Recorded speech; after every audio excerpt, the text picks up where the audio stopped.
Yo, what is good? AFC East Roundtable. Welcome back to another episode. We got Dan, the man, representing the Buffalo Bills, and myself representing the New York Jets. And what is going on, everybody? How is the good life? Hey, yeah, right now, TD is currently missing in action, and same as Tyson. I believe he may come in. I know that TD can't make it tonight. We might have a special guest from the Dolphins. It's still hit or miss. But, I mean, we still plan on giving you the sauciest free agent content right on YouTube today. You say sauce, by the way? Did you say the word sauce? I did, man. That's got to be a bad omen. Yeah, keep saying that, Dan. Keep saying it. That has to be an absolute terrible omen. I wish I could reverse that and figure out another adjective about this particular show. How's life been, man? Life has been great, you know. Tyson's live right now. What? He's live? Yeah, he is. All right. Well, hey, you know what, man? Is he what is he doing? He's streaming about EDP is on his deathbed. Should we pull it up? I don't know. No. I would rather not get demonetized for pulling it up right at the end. Show continues. So I'm doing great, Dan. Today we're gonna be breaking down. Oh wait, should I hit up Nicky Smokes? Did you hit him up? No, I didn't. I just ended up getting the number of Dougie, and that's it. So you said Dougie couldn't make it, or he said that he's putting his child to bed. Going ahead, I could shoot Nicky Smokes a DM. You know what I mean? I was just talking. It's kind of big time now, though. You know what I mean? DM real quick. Got you. Fun fact, ladies and gentlemen, Richie did get his revenge last night on Madden. I'm not sure if any of you had an opportunity of watching that matchup. It was electric for the first half. I'm talking electric. It was definitely a must-watch for Madden fans. Let's do it. So there was 2 pick sixes for over 90 yards. Absolutely insane. And then, once again, Jared Goff just ended up absolutely screwing me up the butthole at the end of those interceptions. It happens, bro. It happens. So, folks, if you're just tuning in, please do us a favor and hit that thumbs up button. We're about to get into all the latest news and reports regarding the AFC East, the Miami Dolphins, the Buffalo Bills, the New York Jets, and, of course, the New England Patriots. So let's start off with the 2 teams that are not represented in case we can't get a guest to represent for them. The New England Patriots. We see a picture of Lamar Jackson with the Patriots hat on. Dan, do you think there's any chance, and everyone in the chat, let us know, do you guys think that there's any chance Lamar Jackson goes to the New England Patriots? Is that a fear, or do you think that's just not happening? So, I mean, I feel like I speak for everybody. It would certainly be a fear, right? I mean, he's definitely, I would say at this point, a top 10 quarterback. I think that he would automatically make the New England Patriots a better team. But, I mean, say that you just look at the way that Belichick has tried to craft that team, he doesn't fit the prototype of quarterback that he would like. So regardless of any accolades that he has achieved, I just don't see Belichick ever trying to go out and get one of those more modernized quarterbacks. I know that New England Patriots fans are absolutely pissed off, but at the end of the day, are you really surprised? I mean, once Brady ended up going out, I mean, literally everybody that has started behind the center has been that true pocket passer, 1970s version of a quarterback. I just don't see it happening, man. I just don't. Yeah, I don't see it happening either, man. I just want Lamar Jackson to go to the NFC. Is that too much to ask to have a good quarterback not be in the AFC? Feels like every single quarterback that's young and ascending or veteran that's good is in the AFC. So exactly, Lamar to the NFC. We already have to worry about Mahomes, Burrow, Herbert, and all the people outside of our own division. So let's just ship him to the Lions or ship him to the Falcons or get him over there, right? So I love how you conveniently left out Allen in that statement. Oh, no, I mentioned all the people outside of the AFC East. All the people outside of it, okay. Because, I'm just bringing up, we have to worry about the quarterbacks in our own division, but even outside of our division, I was mentioning the guys because... So it sounds like it's actually official. So according to The Athletic, 12 minutes ago, the Patriots will not pursue Ravens quarterback Lamar Jackson. Source. Oh, well, Official. There it is. I didn't see that report today. So yeah, I mean, it legitimately just came out. Oh, literally. Okay, so watch this, guys. We're gonna do this together. We're going to do this together. Watch. Stay with me. Stay with me, Dan. Let's do it. Here we go. We're gonna change a little thing of the things that you see with your eyes. So Lamar Jackson's not going to be a New England Patriot. He's not.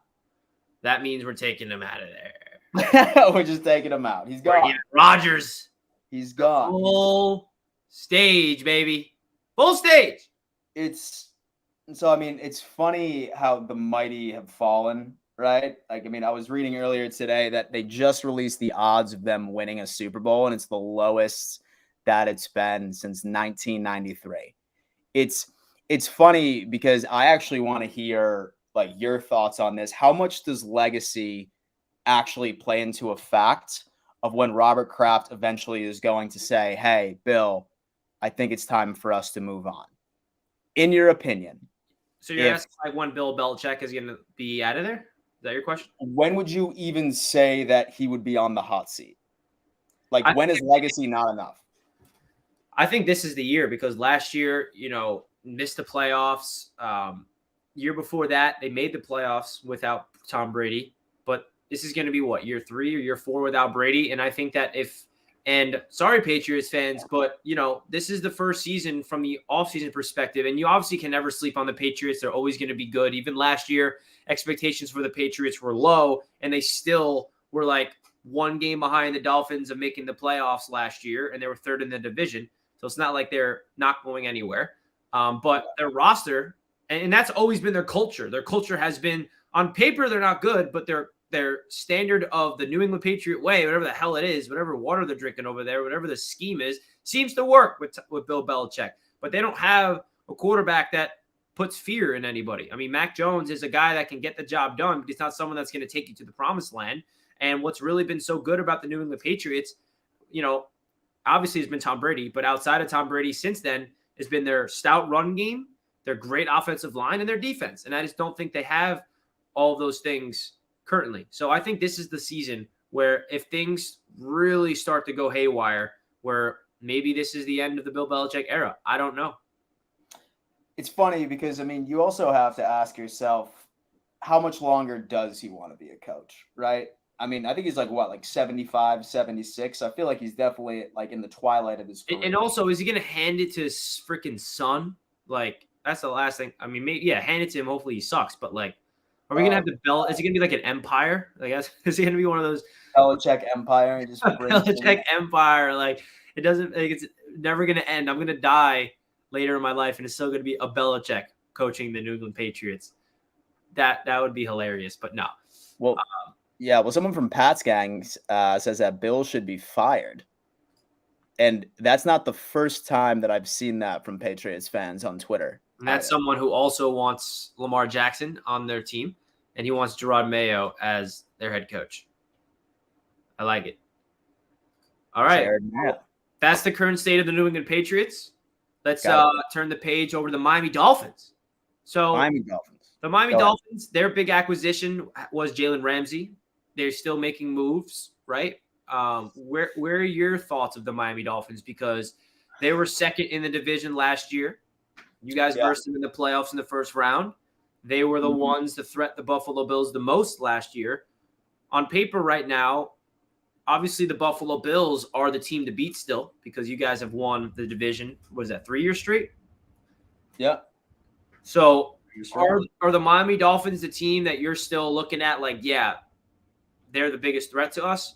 Or do you think the rest of the division is getting better? Or just what are your thoughts of the Dolphins? I would probably have to say, from the outside looking in, I would say the Jets and the Dolphins are right there for me as far as competition level is concerned. Absolutely love the move of bringing Fangio in. I really think that while he wasn't the best head coach on the face of the planet, you can't shy away of how talented he is calling plays.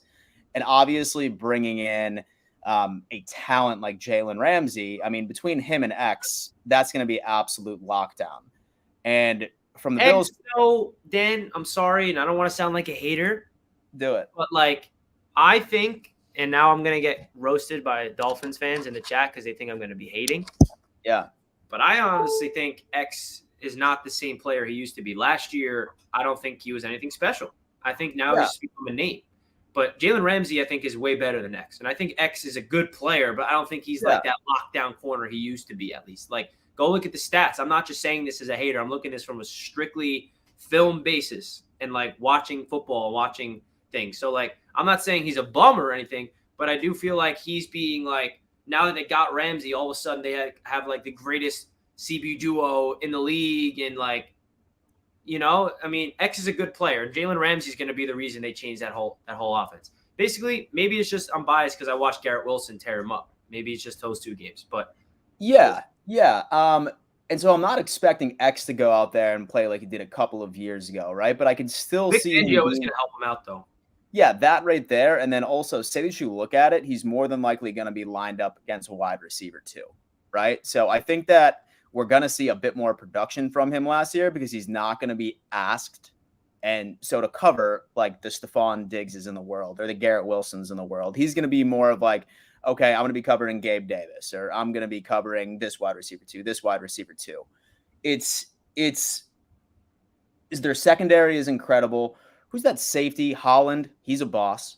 He's an absolute boss. That guy is definitely going to have a breakout year. They got Phillips. They got a good D for sure.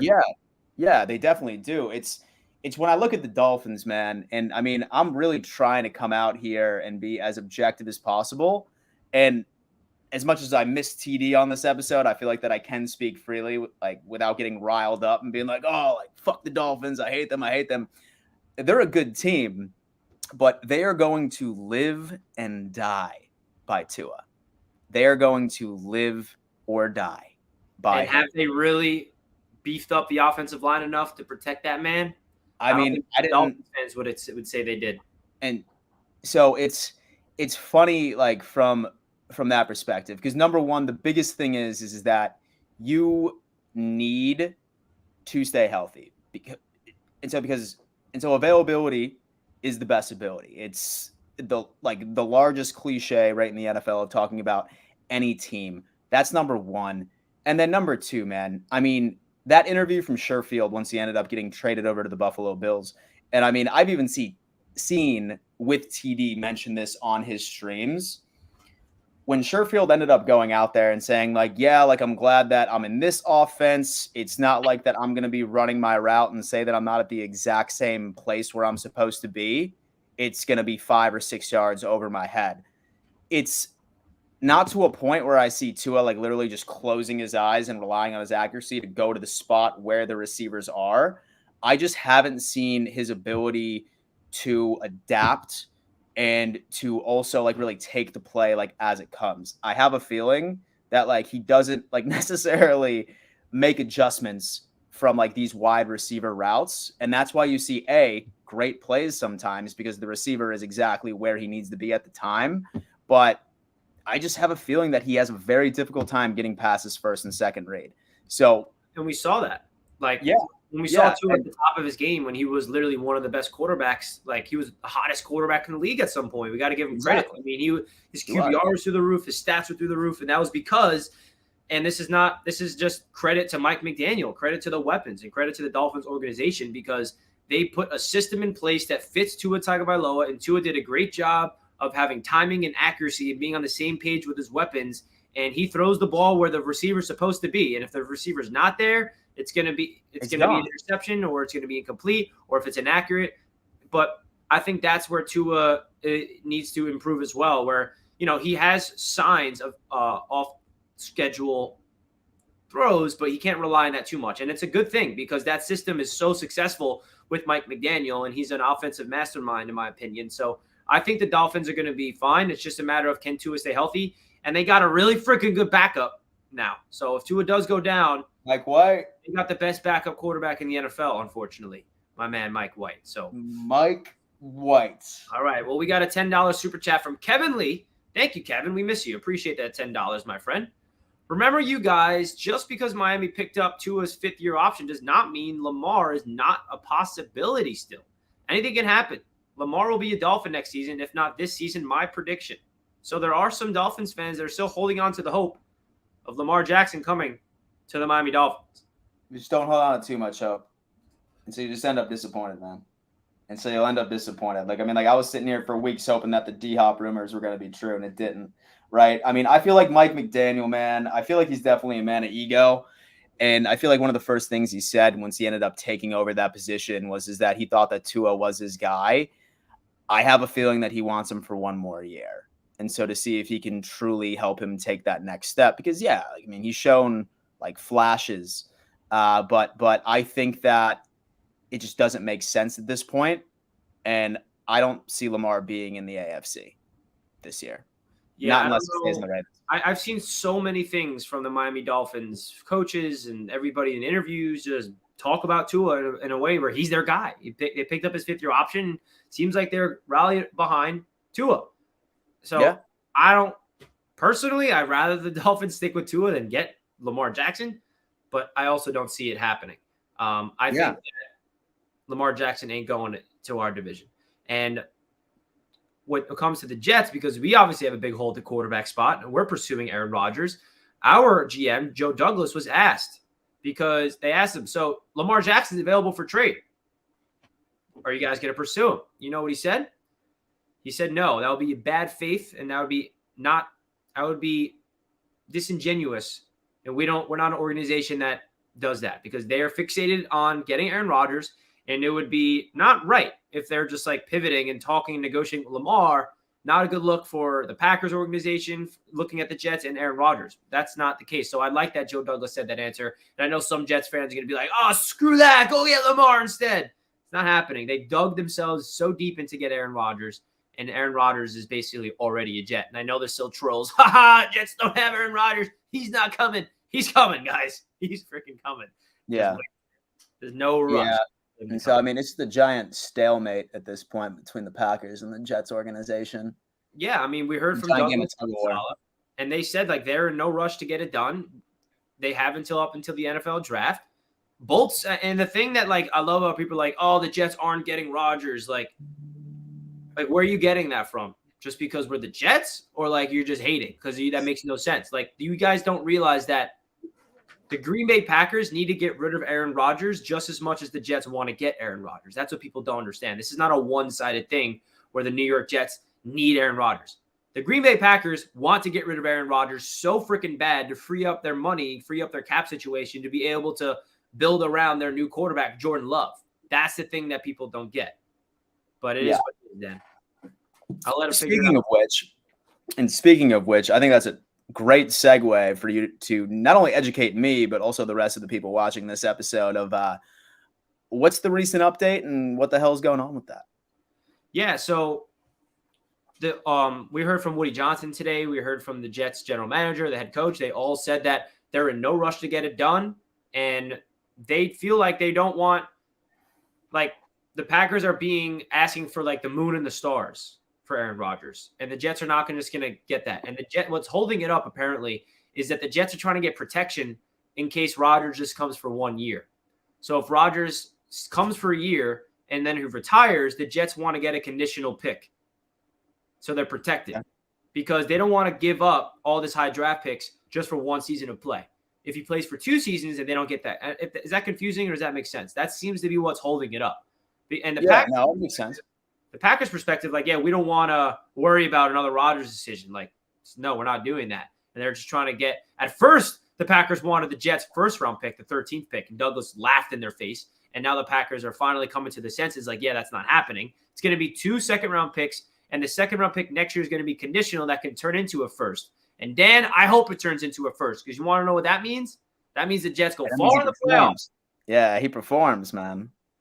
Yeah, so Aaron Rodgers is going to be a Jet. I can say that with confidence. And it's just a matter of time when it's going to happen. And I think that both and just to finish off this point, the thing that people need to realize is that Green Bay Packers needs to get this done. They need to get Rodgers' contract off their books so freaking bad. They are just as desperate to get rid of Rodgers as the Jets are desperate to get him.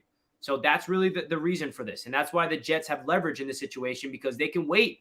They can hold it out because they can say, yeah, well, if you're not going to give us the draft picks that we want, then we're going to wait until after the draft. And then the Packers are going to be like screwed because they're not going to have any draft picks to draft this season. So that's why I think it's going to happen either the end of this week, if not leading all the way up until right before the NFL draft. So that's really the update. Yeah, I mean, I think I'm on the same page as you, where I think there's like no earth where this doesn't happen. I mean, I've already accepted it. I know that there's going to be like some more talent in the quarterback position in the AFC East. I just think it's just a giant game of tug of war, and I think it's going to be an Aaron Rodgers fashion, like absolute last minute, like I'd say like a day or two before the draft or something like that, and then that's exactly what's going to happen. I mean, and then the narrative's going to turn from like you're not getting Rodgers, like what they're saying now, and then they're going to switch it to this. Rodgers sucks. He's old. He's washed. He's not good. Now it's like you're not getting Rodgers. You wish you're getting Rodgers. We get Rodgers. Oh, he's washed. He's going to show up being like an old man. Yeah, keep up the energy. We love it. It's the goalposts always move, man. He's actually here. Is he? Yeah, I just saw that. Let me bring him in. Let me add a camera slot real quick because we got a whole new.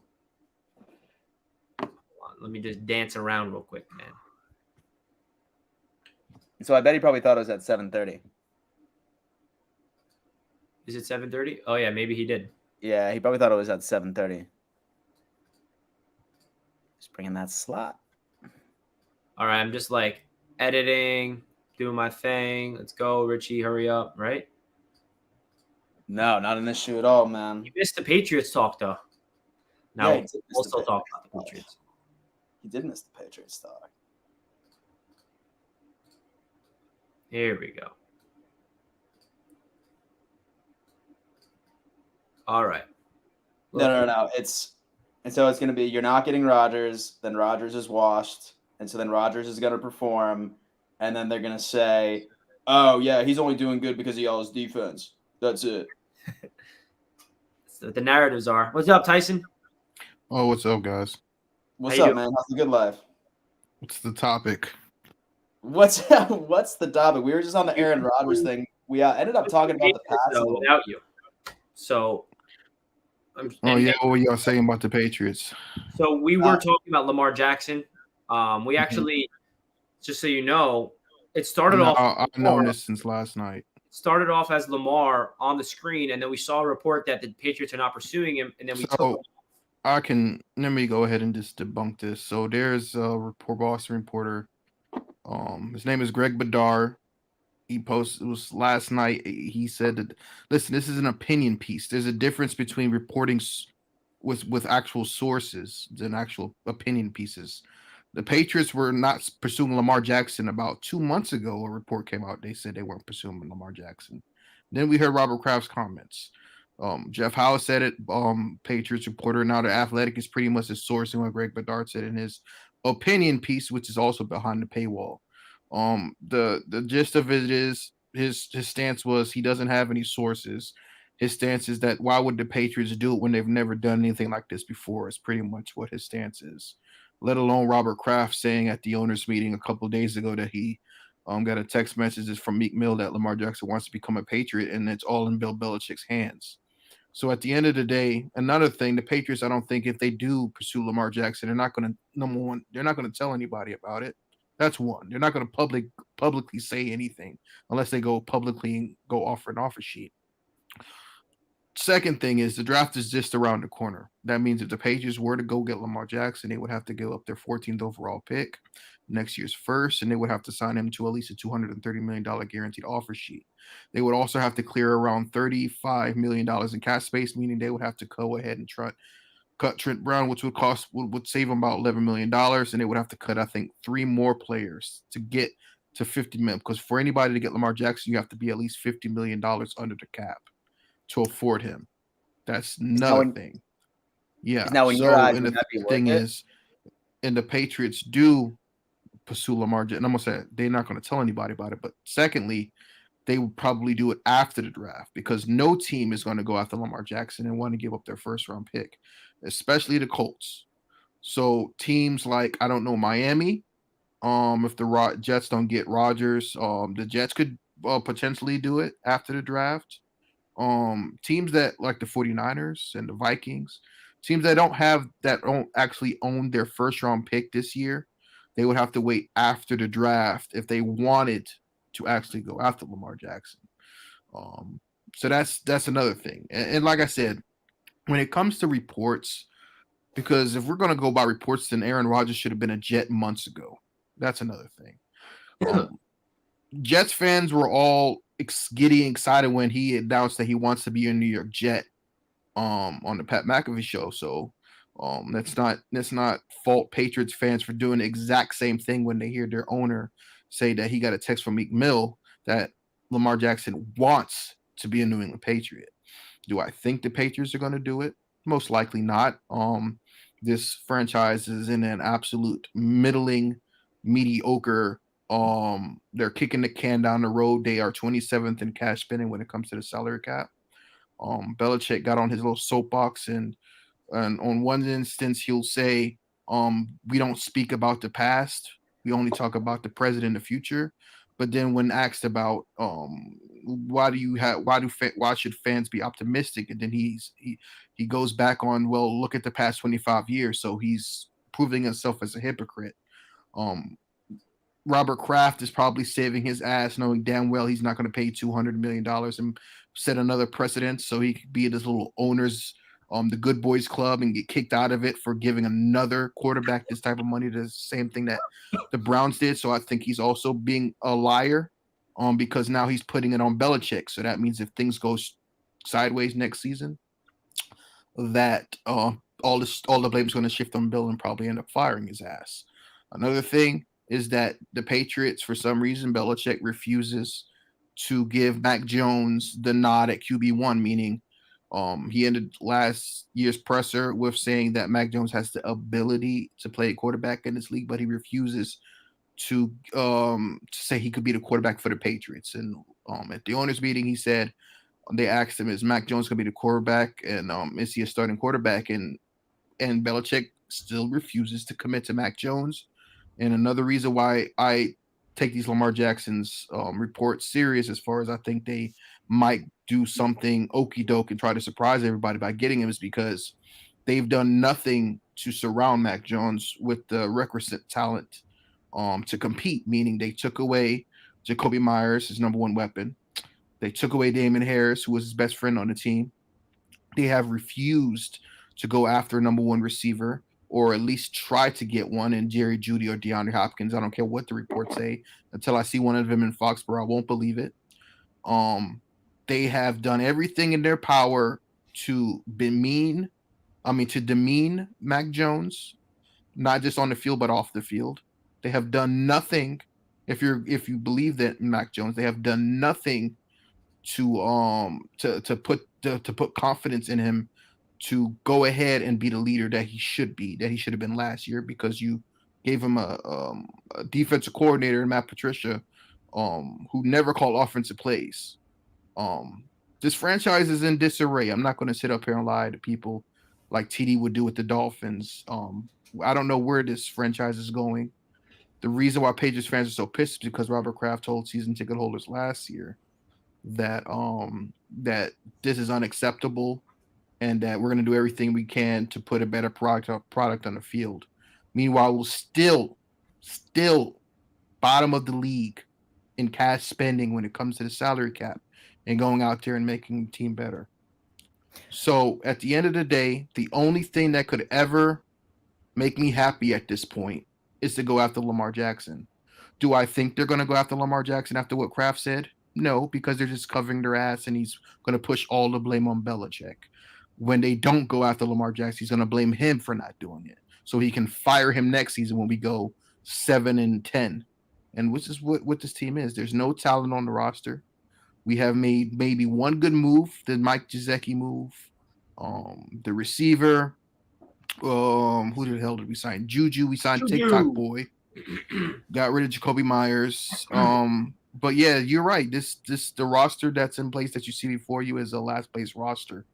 The only thing that's going to save it, not only just getting Lamar Jackson, which if we're going on the fact that they're not going to get Lamar Jackson, let's go on that. I'm gonna add him back for you. That will ever save the Patriots, and why they'll do the same thing they did last season, they'll probably win 9 games and overachieve. Is Belichick the coach?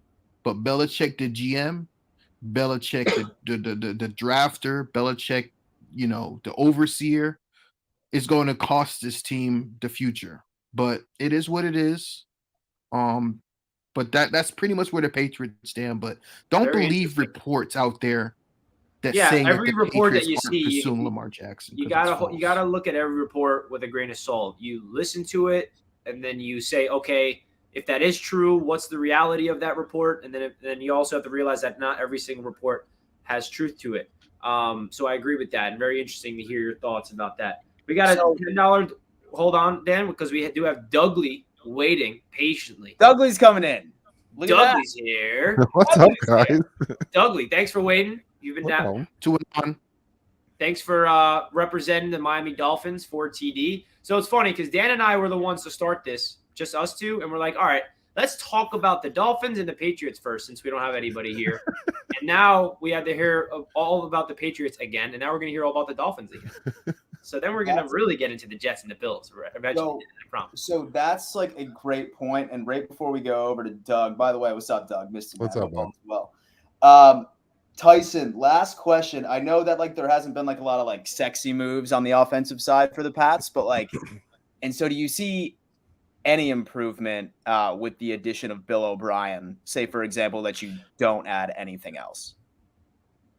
Well, is he trying to be optimistic from that? Well, okay, so I do believe there's no way the offense could be as inept as it was last season, because you actually have a pretty good damn offensive play caller, because we had a Bill O'Brien under Brady, and he's coached under Nick Saban, and he's coached Mac Jones. So the offense will make a lot of improvement. The problem that I have is that, yes, the offense is going to make an improvement. As a Patriots fan, it's Super Bowl or nothing. If you don't have the quarterback, an elite quarterback in this league, you're middling. You're Kirk Cousin. Okay? If you do, I don't care how much talent you have. And the problem that I have with them is, at least as we know that Tua is mid. We know that Tua is mid. But at least the Dolphins, and I give them this respect, and I don't care what they do, but at least they're doing everything. They're throwing everything to surround Tua to make him as successful as he can, as he could be. They gave him Tyreek Hill. They drafted Jalen Waddle. They're at least trying. The Patriots are doing everything in their power to do the exact opposite of helping Mac Jones. And I'm like I said, I don't know what it is, but it's going to cost Belichick his job. It's going to cost him his job. But that's all I got to say. Interesting stuff. So Kevin with another super chat says, Lamar grew up in Miami. Family in Miami, friends in Miami, wants to come to Miami. Been said over and over again. It's Mike's and Gears. Pride, only reason he is not yet. So, Doug, we're going to defer this to you. So, Kevin, this is his second super chat. Maybe you're familiar with Kevin Lee. About he's convinced that Lamar's still coming to the Dolphins, even though the Dolphins picked up Tua's fifth-year option, and they've said over and over again that he's their guy. So, what's your thoughts about Lamar potentially coming to the Miami Dolphins? If they weren't so adamant about it, then there'd probably be some type of, truth to that. But like with Deshaun Watson and Brian Flores, if you notice, they never really back Tua. Tua is the quarterback right now. Tua is the Miami Dolphin quarterback. Tua is the quarterback. Tua. That's all they kept saying was just Tua is the quarterback. Tua is the Miami Dolphins quarterback. Deshaun Watson, we can't talk about him. He's not a Dolphin. Da da da da.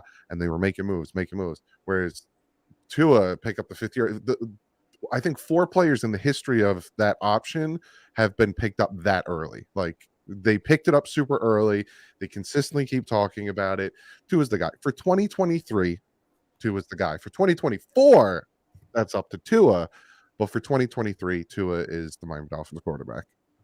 That's what I thought as well, Doug. That's what I thought as well. So let's just talk about the Dolphins a little more, Dan, because who cares about the Bills and the Jets, right? Yeah. Who cares about us? Or the Patriots. Or the Patriots. We talked a lot about the Patriots. Honestly, the most about the Patriots so far this stream. So I want to get your thoughts, Doug, about the overall offseason for the Dolphins so far. Obviously, the big acquisition was Jalen Ramsey. Any other moves that they've made? What pieces do you feel like are going to make this team a lot different this year? Obviously, their new defensive coordinator, Fangio, coming is a big addition for you guys. And your overall thoughts of how this Miami Dolphins team on paper stacks up against the rest of the AFC East heading into the season. So I think Mike McDaniel and Chris Greer kind of saw what's happening happen, right? Aaron Rodgers going to the Jets, Josh Allen and the Bills for the past few years. We all know how good they are. And, we had the 6th best offense last year, even with like the 24th run game, and our offensive line was 22nd ranked. We still had the 6th best offense. So what they did was, it seems like they really focused on the defense, and they brought in some good guys on defense. David Long Jr., he can't, if the guy can stay healthy, is a very good linebacker. Obviously, go out, trade for Jalen Ramsey. For a third and a bag of chips, it was nothing for Jalen Ramsey. Go out and get one of the best defensive coordinators in Vic Fangio. So it really looked like they were focusing on revamping that defense. And then when it came to the offense, it looks like they're running it back. They brought back all 4 of the running backs. They re-signed all of the tackles we had. They brought in Dan Feeney. Richie, about him. Berrios, Mike White. He took all 3 of our guys. And it's like, Mike White and Braxton Berrios, I think those are great additions, especially Mike White. He's getting like $2.5 million this year versus, I wanted Baker. He's getting way more. And then Gardner Minshew is getting way more. I think Mike White, and we saw it with the Jets for 2 straight years. If we need him to come in for a game or 2, he's going to be good. He's going to be very, serviceable. And Braxton Berrios, I think, he's gonna thrive with having Tyreek Hill and Jalen Waddle, and the style that Tua plays, that he's gonna get him the ball, and then Braxton does his thing after the catch. But the offensive line didn't change. And it was the 22nd ranked offensive line. They led the league in pressures, they led the league in hits. Tua was 34th ranked in the NFL with time to throw, and they were like, right tackle's fine with Austin Jackson. We're so they're just sitting there, and a lot of people get on me because I'm so critical about it, that they're waiting. There was a list of right tackles available, and some of them got overpaid, some of them didn't. And like Caleb McGarry, he got like $5.5 million this year and $12.5 next year. Like, that's nothing for the 8th best right tackle in the NFL. And they're just sitting there waiting for someone to get cut, traded, waiting for something to happen. Did they not see 2 years ago what happened when we had Jesse Davis at right tackle against the Buffalo Bills? Like, broke his ribs. And they're just sitting back like, oh, we got to hope Tua can stay healthy. This is fine. Yeah, because when Tua is healthy, he won 5 straight games. He won 8 straight games when he was healthy. When he's healthy, he's good. But we're not going to have his blind side be protected. We're going to have a battle with Austin Jackson and the Water Boy, and hopefully that. So, other than the offensive line, I think they did really well. I'm not upset with them bringing back their running backs because they actually did really well. Like Raheem Mostert, when he goes off, he goes off. So I'm fine with that. And they could draft a running back. I'm happy with that. Same thing with tight end. There's a ton of good tight ends in the draft. But the fact that they're just sitting pat with Liam Eichenberg at left guard and Austin Jackson at right tackle, I'm like, what are you doing? So I think the defense is going to be good, and I think the weapons are good, but I'm just worried about that offensive line. Yeah, when me and Dan were talking about the Dolphins before you came on here, we were like saying about your defense is going to be improved with the defensive coordinator, Ramsey coming back. Holland's a stud. You got Jalen Phillips. You got the defensive line. You got the weapons on D. You add more weapons on offense. But I'm like, yeah, but they still haven't done anything about that offensive line. Like, that's what it came back to me. So I'm definitely – it's funny to hear you, a Dolphins fan, say the same thing I said, from a Jets fan perspective, and a Dolphins fan reassure that they still have concerns about that offensive line. It makes no sense to me that, we get Dan Feeney, and then the rumors were they want Noah Fant. Richie, why, if these guys were good, would the Jets have let him go? George Fant, you mean, right? Yeah, sorry. Like, would they have let him go if they were good? You didn't sign Feeney for a starter, right? He's a backup. I hope so. So all I'm hoping is that all I'm hoping is that Tua is a damn like black belt in judo. He just starts flipping people. I mean, completely avoiding head injury. Like, George Fent's never going to be the same with his knee injury. He had a fantastic season 2 years ago at left tackle, and then he screwed up his knee, and he was never the same player last year. And the Jets don't want to bring him back for that reason because his knee at that age, it just can't heal. I mean, for depth purposes, for a swing tackle, George Fent would be great. But, like, as a starter, I would stay away, personally. It's funny, too, because what they're going to do is Tua's going to be in the huddle. He's going to look at the right tackle. He's going to let him through. He's going to come through. He's just going to flip him over. Wow, man. The one thing about Dan Feeney that is cool, he's got a great mustache. He chugs a lot of beers, and he's a cool guy. But he sucks at football. Like that's how he embodied the Jets. Like we're like, dude, Dan Feeney's the man, but he just sucks at football. That's really what like all Jets fans love Dan Feeney because he would go to like New York Islander games wearing like with all the Jets and just be like the cool personality guy. But then we just knew how much he sucked and he never played because of that reason. So, but he's a cool guy. He's fun. There you go. That's funny. Oh, well, definitely good insight from the Miami Dolphins perspective because I think that they've done a lot of things in this offseason and this AFC East, man, it's really stacking up. Oh, yeah. So, Dan, let's transition to the Buffalo Bills. Why don't we? Let's. You made a move. You got Damian Harris. He's on the screen. You took him away from New England. Yeah. You took away a player from the Dolphins as well, I believe. So, what's your thoughts about the Buffalo Bills offseason so far? Yeah, man. I mean, I know that there was a bunch of rumors that were like trying to get Bills Mafia as like hype as possible. I mean, I was reading all like these puff pieces like, oh, like Derrick Henry's like on the Bills list for like top 3, like most likely acquisitions. That was not true. And then with DeAndre Hopkins just ended up, sort of exploding in our face. But I mean, really, I hated myself for even like wanting to imagine that a GM like Brandon Beane would make a move like that, especially like with the cap situation that we are in. I am very, very excited about Damian Harris.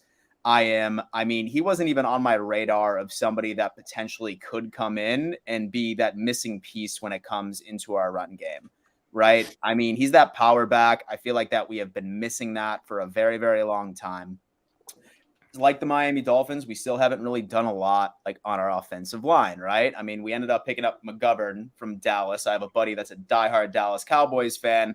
And when I ask somebody, hey, how's this player? And I don't get an immediate, oh man, he's the man. He's like, oh man, like he has like his good days and his bad days. I know that we have not improved on the offensive line whatsoever, right? So it's going to be telling. It's going to be telling because you look at certain power backs, they can still have successful seasons even behind a somewhat average offensive line. And I'm very optimistic because we needed that. But at the opposite end of the coin as well, is Dorsey going to completely flip his play calling style? In my opinion, it's going to be no, right? Maybe he'll prove me wrong. And maybe the fact that he completely abandoned the run like after 6 or 7 successful attempts was because he didn't trust the personnel. It's going to be a few games into the season of whether or not that I think this move makes sense. But I do think that it definitely did improve our offense from that standard. The question is he going to be able to stay healthy? Because, I mean, really outside of him, we just have 2 pass catching backs and then James Cook and Hines, which is great, but they were also never used like in our offensive scheme whatsoever. So very excited to see how Harris sort of melds within the Buffalo Bills overall offensive play calling. In fact, I mean, I'm actually curious to hear what Tyson like has to say about Damian Harris and like what he thought, like how he did with the Patriots, whether or not that he thinks that they're going to do well in or he's going to do well in Buffalo. Would love to hear his feedback, and I'm sure the Bills fans that are watching this would definitely love to hear so as well. He's taking a poop, I think. I think that's the only thing. All right. Well, Tyson, you there? All right. Well, and so irregardless, dropping the kids off. And so I think really when it comes down to it, I think a lot of Bills fans are like nervous, like at the end of the day. But I mean, really, we were still top 5, top 3 in overall offense last year during the regular season. Yeah, it didn't really come to fruition those last couple of games, particularly in the playoffs. But really, when you look at it, we have the exact same offense from last year, right? don't see a drop off in production whatsoever. I really, really don't. Like I said, the Dolphins have gotten significantly better on defense, and the Jets are still the Jets on defense. So I think that there's going to be a lot of like a mix of the different sort of play calls in which that we're going to have to beat these. And a player like Damian Harris is really going to have to step up, and we're going to have to completely establish a run. And for the love of God, I really hope that Dorsey does not just 100% abandon it like he did last year. I'm willing to cut him some slack, from last year, but he needs to adapt or die. And that's what I've seen from so many different NFL coordinators, and I'm just hoping that's for the best. Right outside of that was Sherfield from Miami. Really right before him, I only knew him as the butt punt guy, like literally took that punt right into the left ass cheek like a champ. And then I also know him from dropping that one pass against us in week 3 as well. Or maybe it was the second game, one of the two. But it's a solid depth move between Hardy. I really don't think that like we exploded in like new offensive like playmakers. But as long as Josh Allen can come back with a fully healthy elbow, and as long as our offensive line is not a carousel, like nursing a bunch of different injuries, I'm still very optimistic, but I'm really curious to see what we do as far as the draft is concerned. And then once Tyson is done pinching a loaf, Damian Harris for sure. Oh, Damian Harris, that traitor. Yeah. What did you think about him? How do you think he's going to do in Buffalo? What are your concerns about him? So we'll love to hear it. He's I mean, he'll definitely be an upgrade over what you had. I will say that. You know, when I talk to Buffalo fans, they keep referencing, oh, he only fumbled 3 times, but they don't want to say when those 3 fumbles occurred. All 3 of those fumbles occurred late game situations, and he cost the team the game. Like the Miami Dolphins game, week 1, and Mac Jones' rookie season. I'll never forgive him for that. I'll never forgive him for that fumble. That cost us games. He fumbles in critical key situations. But like I said, he's only fumbled 3 times, so it's not that bad. But I wouldn't give him the ball if you're trying to ice the game. You know what I'm saying? You know what I mean? So, but no, he's a good little player. Best luck to him. Patriots go through running backs, like there's nobody's business. Like they can replace running backs, and they've done it throughout the entire 25 or 23-year run that they've had. Most likely with Brady, but I'm not really concerned with Damian Harris. He's not better than Ramondre Stevenson, but I can see why the Buffalo Bills would want him because they need a running attack to complement Josh Allen, and I think that's a pretty good move, in my opinion, to be honest with you. Good. I'm sure that a lot of Bills fans are very excited about that. Is making the transition back to the Dolphins. Doug, would you say that like you feel a bit more confident to like stack up against the Buffalo Bills with the addition of Ramsey? Yeah. I think the reason we've lost the last 2 games, I think the playoff game, the reason we lost was because of Skyler. I think, you know, he just wasn't ready. 7th round pick. You know, he threw costly interceptions, cost us the game. But that second game in Buffalo, if the Dolphins made the stops that they needed to, the Dolphins win that game. And I think the fact that this rivalry between the Dolphins and the Bills is different than the past 2 years, because the past 2 years, the Bills just blew the Dolphins out of the water.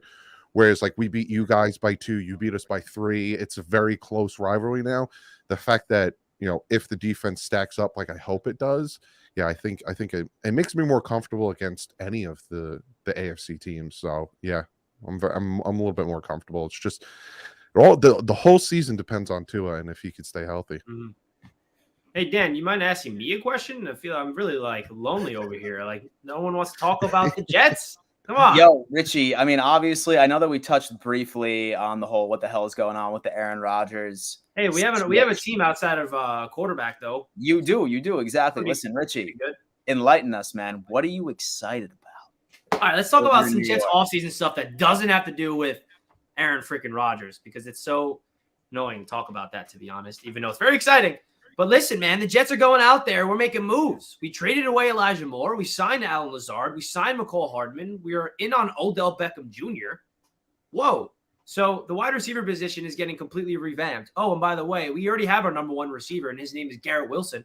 So the weapons for this Jets team is fantastic on offense. And I absolutely love everything that Joe Douglas is doing, prioritizing the weapons. We're good at running back. We're good at tight end. We do not need to touch those positions because I love what we got, depth and everything. We re-signed Ty Johnson to be running back number 4. We got Breece Hall coming back from injury. You still got Michael Carter. You got Bam Knight, who looked really good against the Bills last year as an undrafted free agent. The tight end room is deep with Conklin, Uzama. We got the rookie last year, enter year number 2, and Jeremy Ruckert from Ohio State, who's going to get the job done now with a veteran quarterback like Rodgers, if his name is called. And you look at this wide receiver room, man, it's so freaking deep. We still got Corey Davis, who I think is going to be included in the trade, if not cut, because how are we going to afford all these players without getting rid of him? Because he's a $10 million cap hit if we can get rid of him via trade or cut. So if you look at the Jets receivers on paper today, it's Garrett Wilson, Allen Lazard, McCole Hardman, Corey Davis, and Denzel Mims, and they're very interested in Odell Beckham Jr. Now, you throw in OBJ in the mix with Garrett Wilson, and you already got Allen Lazard, who I think is a good number 2 receiver. You get McCole Hardman, who is a speed demon. I mean, this guy ran a 4.3 flat. He's replacing Braxton Berrios, and in my opinion, is an upgrade over Braxton Berrios because of the element he brings. He was second in the NFL behind Deebo Samuel since he's entered the NFL in Yak. He gets the most yards after the catch. He's a dynamic, explosive weapon. He's a great punt and kick returner, and I think Joe Douglas really did a good job of getting that man in the building because it adds just a different element to the Jets offense that is just strictly speed. And then we didn't even talk about the defense, man, because the Jets didn't really do anything on defense so far this offseason because we have everybody under contract. We don't really have to worry about anybody. We did re-sign Quincy Williams, who is the brother of Quinnen Williams, our linebacker, to a 3-year extension early on in free agency, which I was very excited about. Keep the Williams brothers together. Joe Douglas is currently working with Quinnen Williams' brother.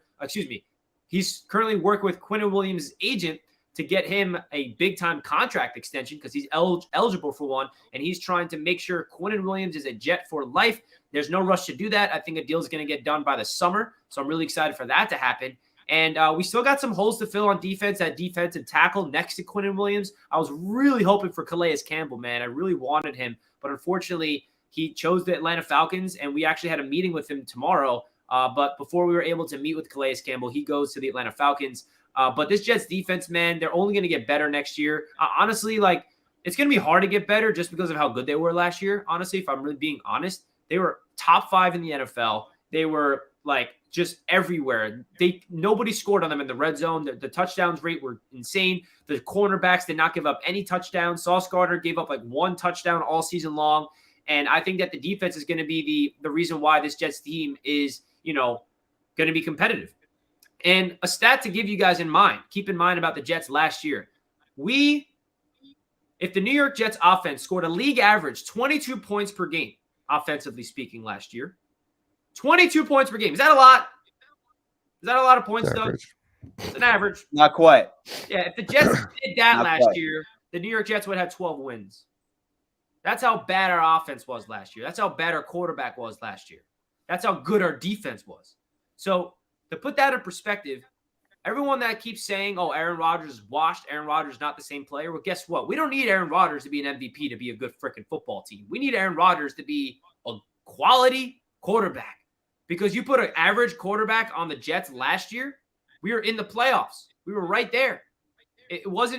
We don't need a quarterback to be this MVP level guy. It's not like we're asking Rodgers to be Superman and say, Rodgers, please come save us. No, we need Rodgers to come just be a smart quarterback and make things happen. And you think Rodgers had a bad year last year? For Rodgers standards, yeah. But unfortunately, I can admit for the Jets standards, not that bad of a season.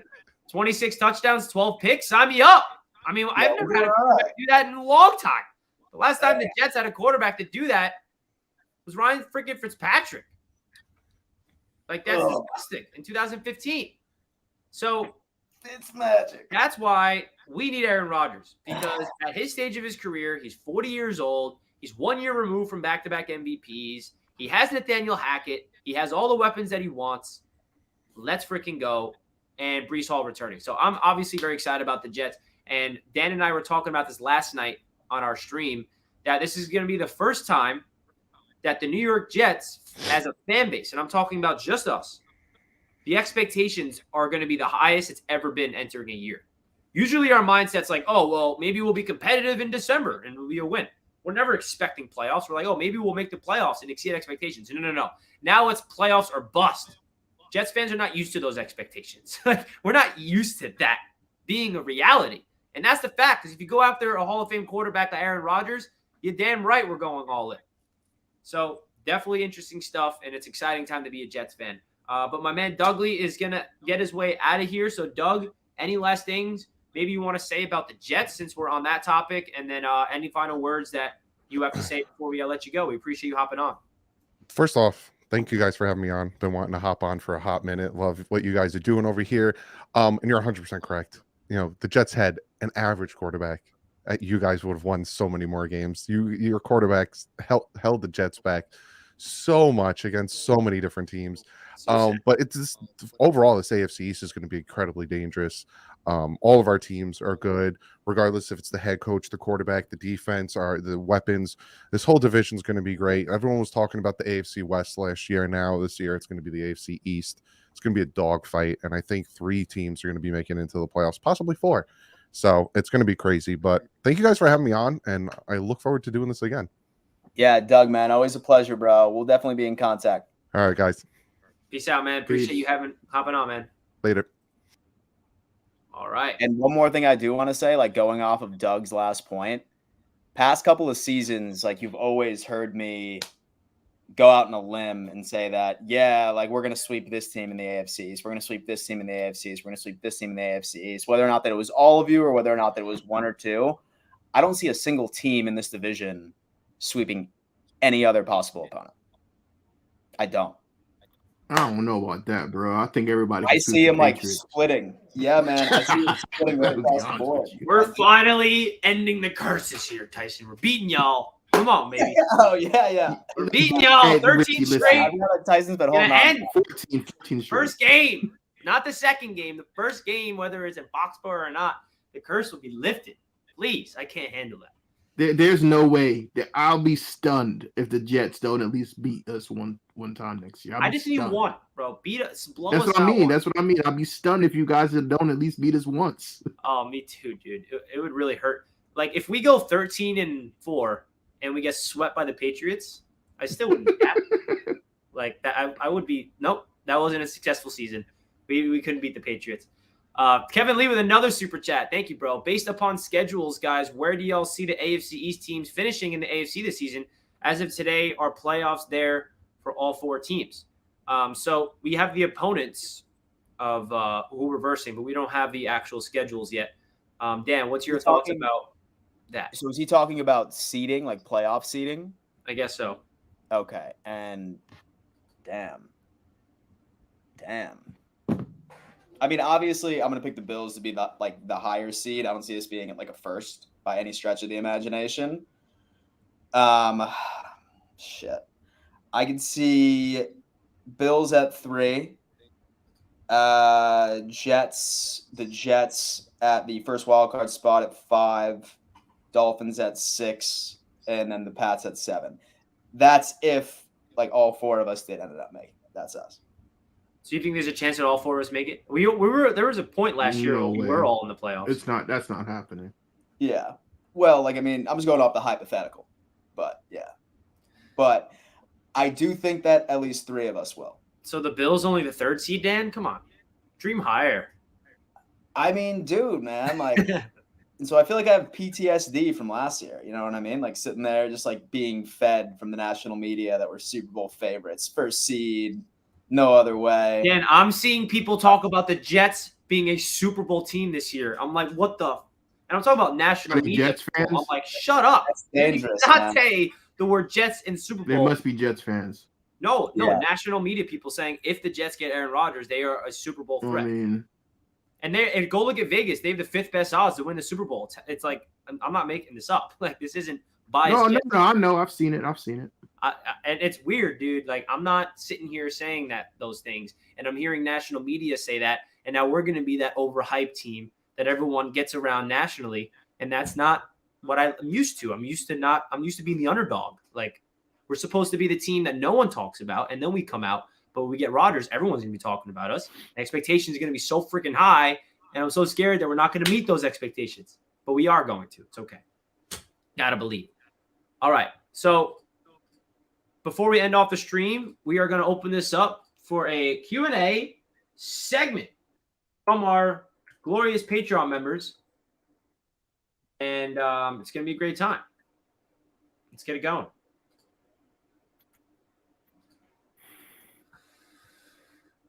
Richie delusional now. Why? Because I'm talking about what people in the national media are saying? How does that make me delusional? They're the delusional ones. It's not me saying it.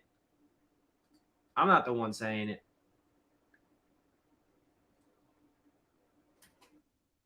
Keep up the hate. We love it. All right.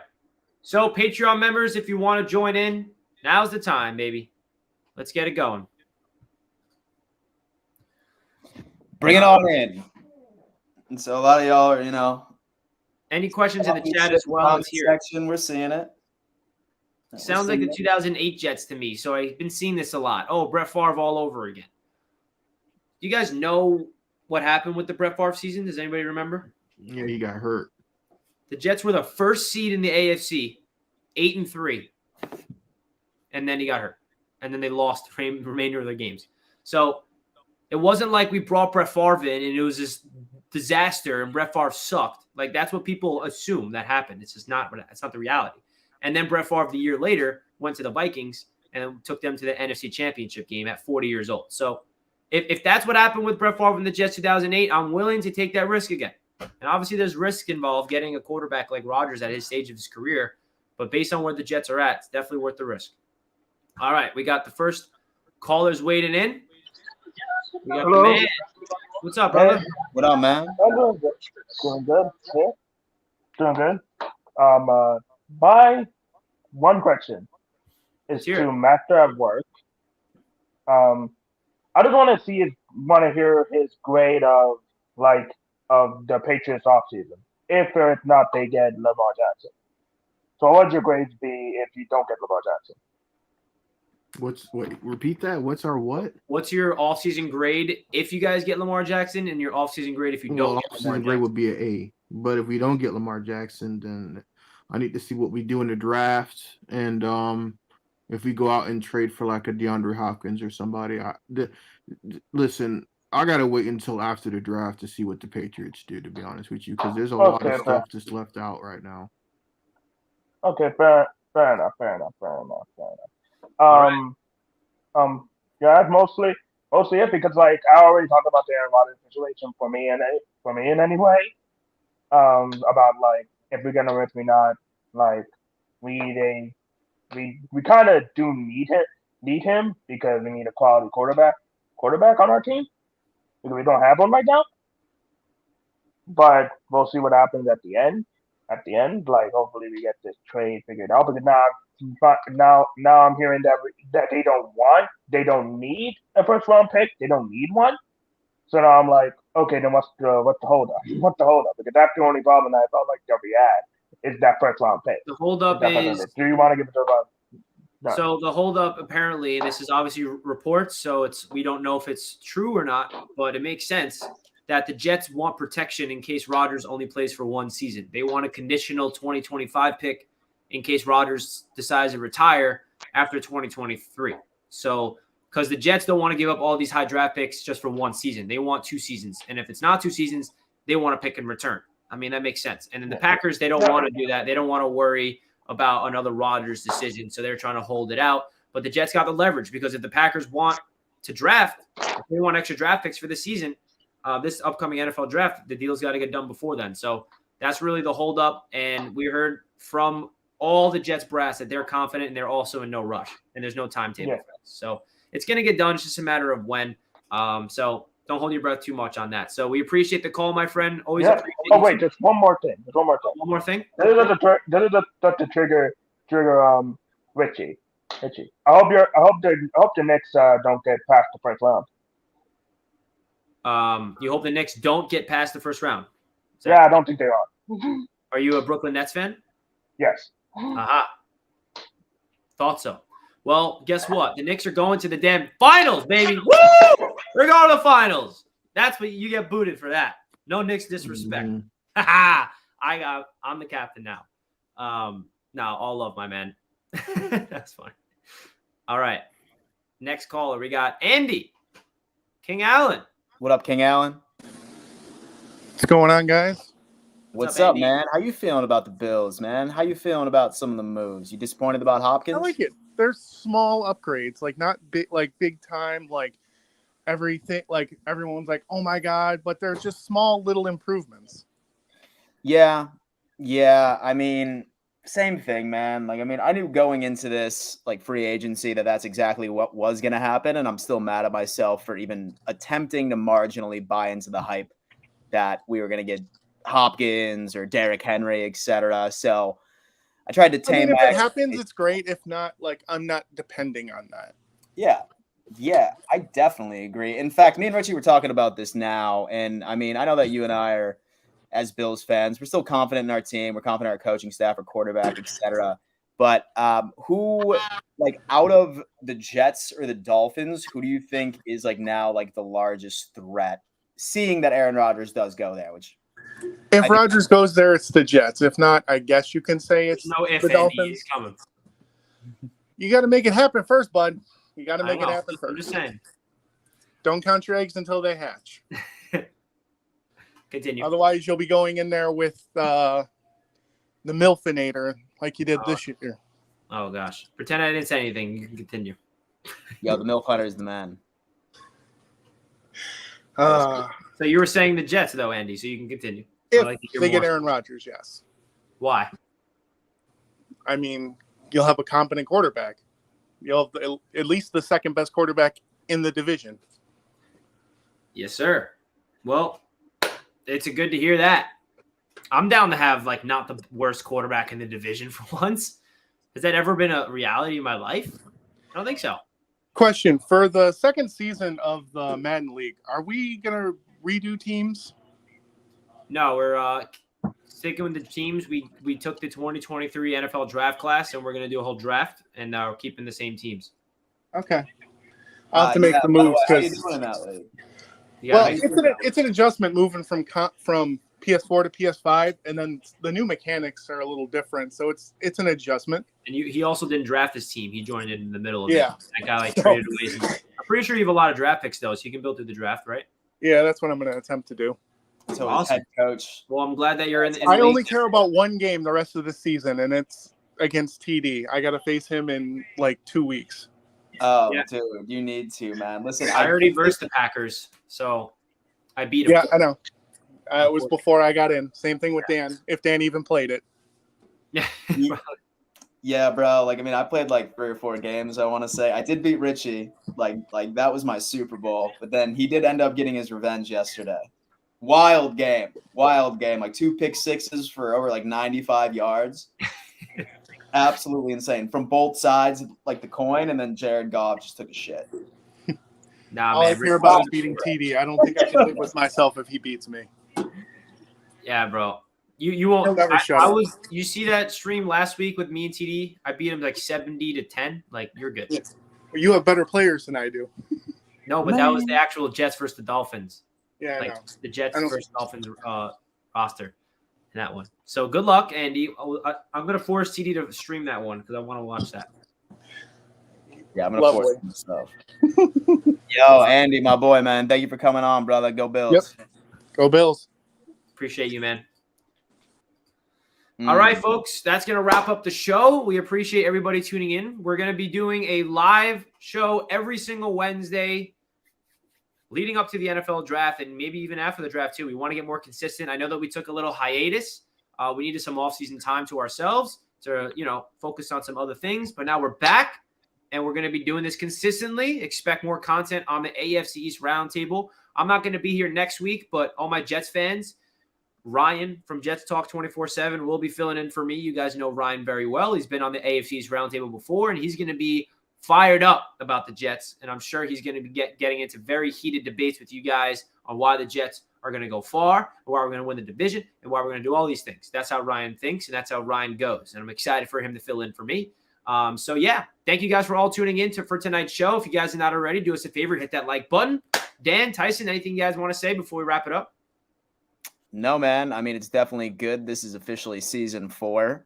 And Richie and I and the rest of the boys over at the Roundtable, we have some very exciting things, some improvement in production, some more, I would say, shows that are on the creative side that are certainly coming up. So stay tuned.